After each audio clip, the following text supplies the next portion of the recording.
Pastor గారు. చెప్పండి అమ్మా. అదే ఆ రోజు ఈ వాక్యం విన్నాను.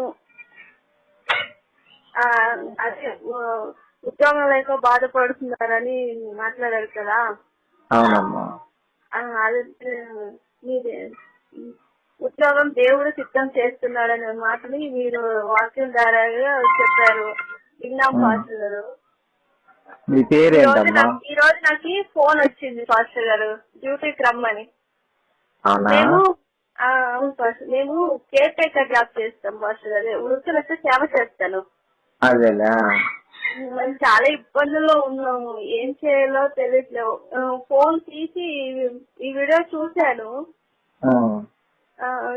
ఈ రోజు ఫోన్ కాల్ వచ్చింది పాస్టర్ గారు. ఉద్యోగానికి రమ్మని. మీ పేరేంటి? నా పేరు జ్యోతి పాస్టర్ గారు. మీది ఏ ఊరమ్మా? మాది వైజాగ్, మధురవాడ. మధురవాడ, ఓకే. ఆ డ్యూటీ కూడా ఇక్కడ మధురవాడలోనే డ్యూటీ ఇచ్చారు మాకు. ఇప్పుడు మళ్ళీ అయితే మీరు ఆ వీడియో చూశారు, అదే ఇలాగా దేవుడు మీకు ఉద్యోగం ఇవ్వబోతున్నాడని వీడియో చూశారు. అవును పాస్టర్, చూశాను. మళ్ళీ ఆ వాక్యాన్ని చదువుకుని ఆ వాక్యాన్ని నేను కూడా ధ్యానించుకున్నాను పాస్టర్ గారు. ఈ రోజు మీకు ఫోన్ చేసి జాయిన్ అవ్వమని చెప్పారు పాస్టర్ మా సార్ వాళ్ళు. రేపే వచ్చాను అన్నారు. అవును పాస్టర్ గారు. దేవుడు గొప్ప కార్యం చేశాడు. దేవుడు మళ్ళీ కంగ్రాచులేషన్స్ అమ్మా. థ్యాంక్ యూ పాస్టర్ గారు.